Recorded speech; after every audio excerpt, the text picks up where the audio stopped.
34 पर लीड करती हुई दिखाई दे रही है।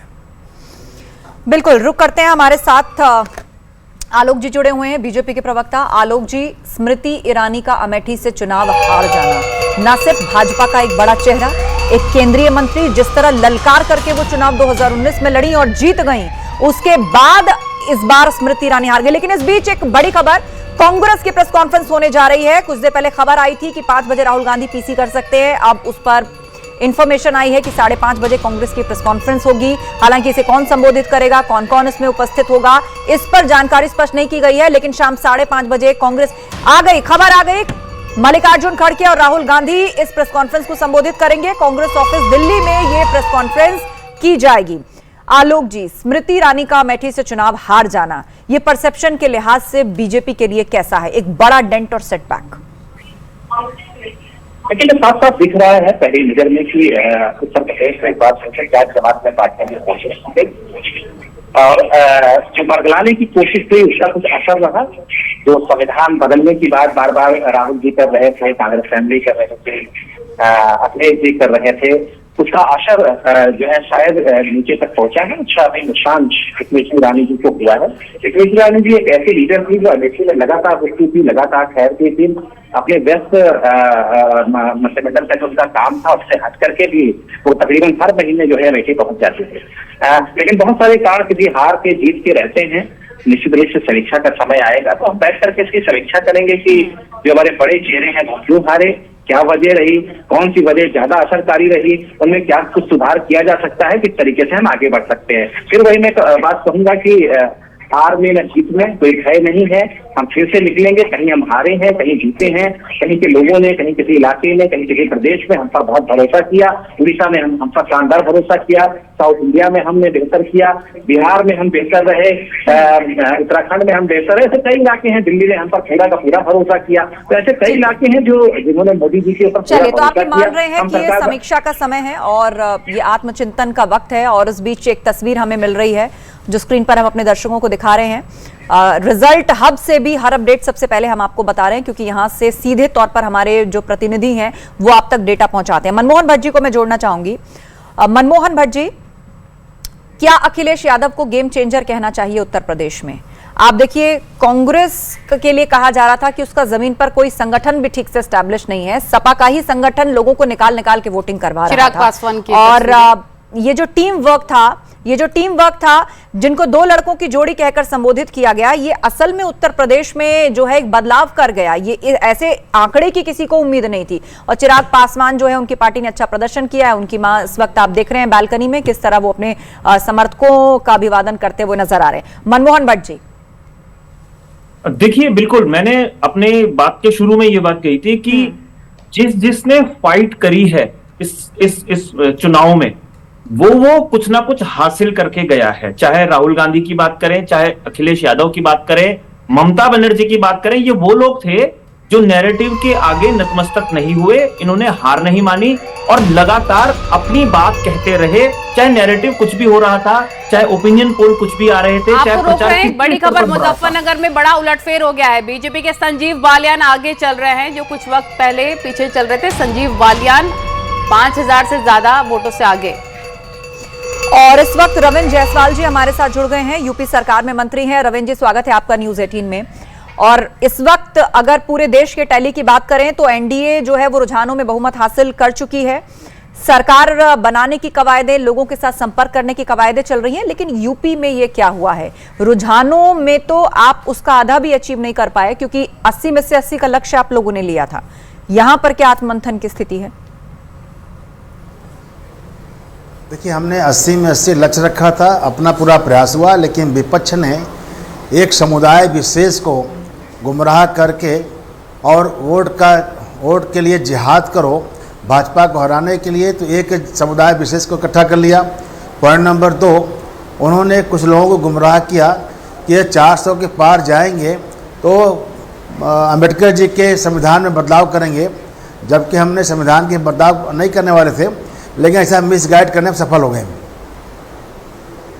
ठीक है, तो आप ये मान रहे हैं कि विपक्ष ने एक परसेप्शन सेट किया कि संविधान को बदल दिया जाएगा और आरक्षण के मुद्दे को भी ओबीसी आरक्षण का मुद्दा चुनाव के शुरुआत से ही विपक्ष ने पकड़ कर रखा था और बीते 1-1.5 साल से पीडीए की बात भी कर रहा था, लेकिन आपने भी मुस्लिम आरक्षण के मुद्दे को रखा, लेकिन कहीं ना कहीं वो नहीं चल पाया। और क्या ये ओबीसी आरक्षण का मुद्दा आपको लग रहा है कि इसकी वजह से भी जनता का ओपिनियन शायद आपके खिलाफ बना हो?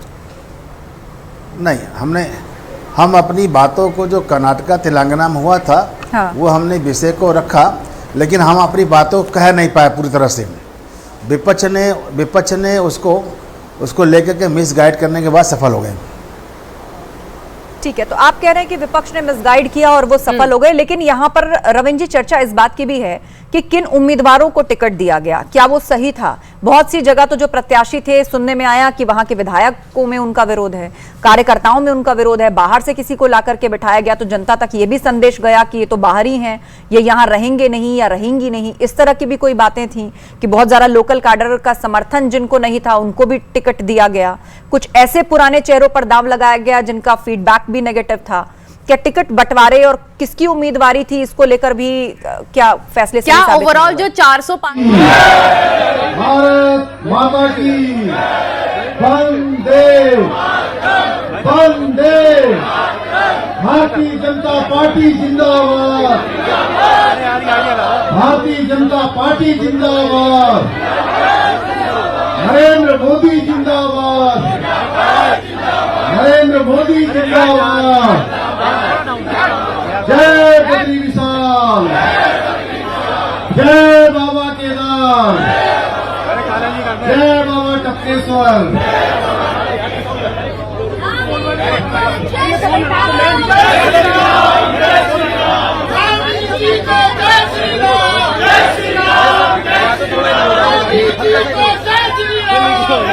गुरु महाराज की, कुंवारी मैया की, सुरकंडा मैया की, भारी मैया की, हमारे सभी देवी देवताओं की, हमारे सभी देवतुल्य कार्यकर्ताओं की।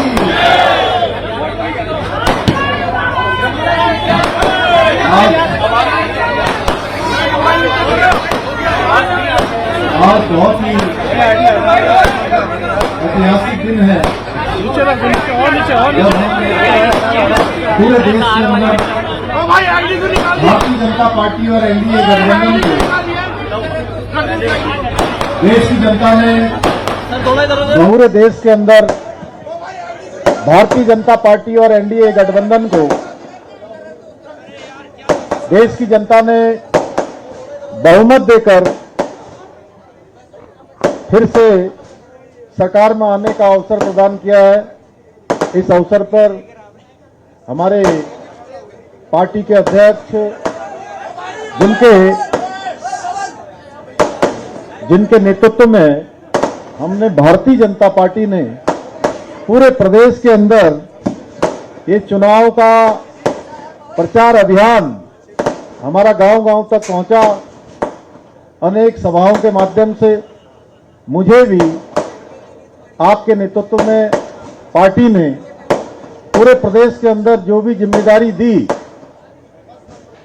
आप सबके सहयोग से जन जन तक पहुंचाने का काम हमारे सभी कार्यकर्ता बंधुओं ने, हमारे आदरणीय अध्यक्ष, हमारे राज्यसभा के सांसद आदरणीय अजय भट्ट जी, महेंद्र भट्ट जी के नेतृत्व में आज हमको ये सफलता मिली है। इस अवसर पर मैं अपनी ओर से सभी कार्यकर्ताओं की ओर से भी हमारे आदरणीय अजय महेंद्र भट्ट जी का बहुत अभिनंदन करना चाहता हूं कि बहुत ऐतिहासिक जीत हमको यहां मिली है। मंच पर आसीन भारतीय जनता पार्टी के पूरे संगठन को जिन्होंने लगातार गति देने का काम किया और बहुत सामने न आकर लगातार योजनाओं को अंजाम देने का काम किया, हमारे संगठन मंत्री आदरणीय अजय जी, भारतीय जनता पार्टी के राष्ट्रीय कोषाध्यक्ष, राज्यसभा के सांसद, बहुत वरिष्ठ नेता और पूरे चुनाव प्रबंधन में जिन्होंने हर एक कार्यकर्ता की चिंता करी, ऐसे आदरणीय नरेश बंसल जी,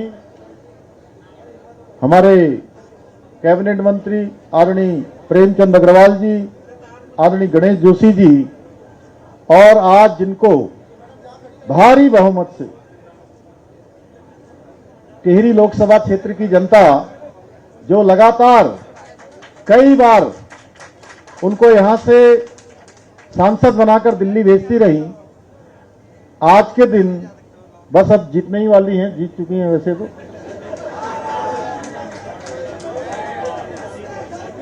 अभी बस इस कार्यक्रम के बाद सीधे सर्टिफिकेट लेने जाने वाली हैं आदरणीय माला राज्य लक्ष्मी शाह जी, हमारे बहुत वरिष्ठ नेता और राजपुर के लोकप्रिय विधायक आदरणीय खजानदास जी, कैंट क्षेत्र की लोकप्रिय विधायक आदरणीय सविता कपूर जी, विनोद उनियाल बहन जी, हमारी महिला मोर्चा की अध्यक्ष बहन आशा नौटियाल जी, अनिल जी, हमारे कोषाध्यक्ष जिन्होंने पूरे चुनाव अभियान में सारी व्यवस्थाओं को संचालन किया। और सच बताऊं तो मुझे कहने में कोई संकोच नहीं है, जिन्होंने तमाम ऐसी परेशानियां ऐसे दायित्वों पर रहकर होती हैं, हम लोगों को वो आदरणीय अध्यक्ष जी को पता भी नहीं लगने दिया, उनका अपने स्तर से ही निराकरण कर दिया। भाई पुनीत मित्तल जी, हमारे मधु चौहान जी भी चुनाव को संचालन करने में उनका ही बड़ा योगदान था, और अनिल गोयल जी जिन्होंने पूरे चुनाव अभियान में हमारे सभी नेताओं के और मेरा भी, तो जितनी विधानसभाएं पिछले 6 महीने में मैं जहां जहां उन सभी कार्यक्रम की व्यवस्था करना, कार्यक्रमों को लगवाना, इन सबका दायित्व श्री अनिल गोयल जी ने बहुत भली भांति उसका निर्वहन किया। हमारे आदित्य कोठारी जी, मंच पर आसीन हमारे जपी, जिन्होंने अनेक जगह पर जाकर भी कार्यक्रम किया, हमारी मधु बहन जी और चौहान जी, जो अभी यहाँ मेरा हो या पार्टी का हो, कोई वक्तव्य हमारा जो है हमेशा प्रमुखता से सारे अखबारों में छपवाने का काम किसी ने किया तो हमारे भाई मीडिया प्रमुख श्री मनवीर चौहान जी ने किया, और श्री आदित्य कोठारी जी, हमारे वीरेंद्र पवार जी और विद्यार्थी बहन जी, और हमारे महानगर के अध्यक्ष श्री सिद्धार्थ जी, और सभी कार्यकर्ता अभी वो नीरू बहन जी और सभी उपस्थित यहाँ पर, रविंद्र हमारे राणा जी भी आ गए हैं, और नीरू जी, सभी उपस्थित हमारे। एक और बड़ी खबर हेमा मालिनी को लेकर मथुरा से देखिए आगे चल रही हैं, और उम्मीद यही है उनकी तरफ से कि वो जीत हासिल कर लेंगी। मार्जिन बहुत बड़ा है, आप देख सकते हैं 2,41,000 वोटों से ज्यादा वो अभी आगे चल रही हैं, और अभी भी वोटों की काउंटिंग बाकी है। गृह मंत्री अमित शाह अपने क्षेत्र से काफी आगे चल रहे हैं, और उन्होंने रिकॉर्ड तोड़ मतों से वो आगे चल रहे हैं, अभी भी जीतने का उनका ऐलान हो सकता है। एसपी सिंह बघेल को देखिए आगे चल रहे हैं, आगरा से एसपी सिंह बघेल आगे चल रखे हैं। ये बड़ी और अहम जानकारी है, और आपको हम हर एक सीट के बारे में बता रहे हैं, कौन आगे चल रहा है, कौन पीछे चल रहा है। कई केंद्रीय मंत्री भी आगे चल रहे हैं, कई सीटों पर उलटफेर भी देखने को मिल रहा है। वीरेंद्र जी के पास चलते हैं। वीरेंद्र जी, ये जो तस्वीरें निकलकर सामने आ रखी है, हम लगातार दिखा रहे हैं, समाजवादी पार्टी लीड लेती हुई, इंडिया गठबंधन लीड लेती हुई नजर आ रही। 400 पार का जो नारा लगातार दिया गया चुनाव प्रचार प्रसार के दौरान भारतीय जनता पार्टी की तरफ से, बड़े नेताओं की तरफ से, वो क्या उल्टा पड़ता हुआ नजर आया, बैकफायर किया है? हाँ, देखिए 400 पार का जो स्लोगन था, हाँ, जैसे मैं कहा भी पहले कि उत्तर कन्नड़ा के लोकसभा एमपी हेगड़े हैं, जो लगातार उत्तर कन्नड़ा से 6 बार जीत चुके हैं, बड़े ही विवाद में रहते हैं, बड़े पॉपुलर हैं। 2019 में वो 66% वोट पाए थे, उन्होंने कह दिया। उसके बाद क्या हुआ कि बीजेपी में एक हवा बन गई, और प्रधानमंत्री ने भी बार बार कहा, बल्कि लोकसभा में मुझे याद है उन्होंने कहा था कि बीजेपी 370 पार और एनडीए 400 पार। अब इस नैरेटिव को 400 को इतना कस के विपक्ष ने पकड़ा कि ये संविधान बदल देंगे, ये आरक्षण, ये डिक्टेटरशिप कर लेंगे। कहने का मतलब है कि अभी एक जो भाजपा के प्रवक्ता कह रहे थे कि मैं एक बात कहना चाहूंगा कि जो भी इस नैरेटिव को काउंटर करना था, प्रधानमंत्री को छोड़ के बीजेपी के कोई लोग काउंटर नहीं कर पाए। संविधान की बात है, किसने छेड़छाड़ किया देश में सबसे पहले? उसके बाद तो किसी ने किया भी नहीं। 42वां संशोधन में किसने जोड़ा संविधान के प्रियम्बल में? इमरजेंसी किसने लगाया? यह तो संविधान की बात हुई, कांग्रेस ने लगाया, सबको पता है। दूसरी बात, रिजर्वेशन काका कालेलकर कमेटी की रिपोर्ट 1953 में आया और किसने उसको रिजेक्ट किया? पंडित जवाहरलाल नेहरू ने।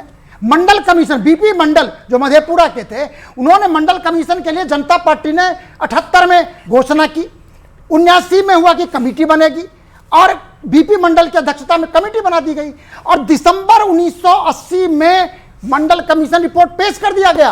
कौन था प्रधानमंत्री उस समय? इंदिरा गांधी जी। उसके बाद कौन बना? राजीव गांधी जी। उसके बाद कौन बना? बाद में नरसिम्हा राव जी। तो कहने का मतलब है कि बीजेपी प्रधानमंत्री को छोड़ के उन्होंने पूरे देश में घूम घूम के कहा कि मैं रिजर्वेशन नहीं करूंगा, खत्म। लेकिन सच देखा जाए तो रिजर्वेशन के खिलाफ, और यदि 7 सितंबर 1990 का लोकसभा का स्पीच देखें राजीव गांधी का, तो उसका वन लाइनर यह है कि ही वाज अगेंस्ट रिजर्वेशन। लेकिन राहुल गांधी इस नैरेटिव को पूरे देश में फैलाया, प्रधानमंत्री काउंटर करते रहे, लेकिन पार्टी इन नैरेटिव्स को काउंटर करने में सफल नहीं हो पाई। अरुण गोविल की तरफ से भी कुछ ऐसा बयान दिया गया जिसको लपक लिया विपक्ष ने। वो नैरेटिव की तलाश में थे, उनके पास मुद्दे नहीं थे।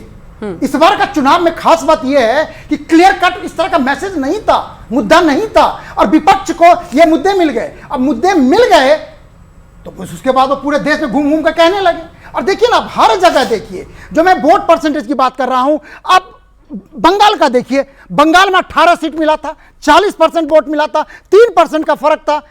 ममता बनर्जी को मिला था 22 सीट। अब की बार हाल देखिए आप, 29 सीट मिल रहा है टीएमसी को। अंदाज लगा लीजिए आप कि क्या रिवर्सल हुआ है, जबकि बीजेपी कह रही थी कि हम 30 पार करेंगे।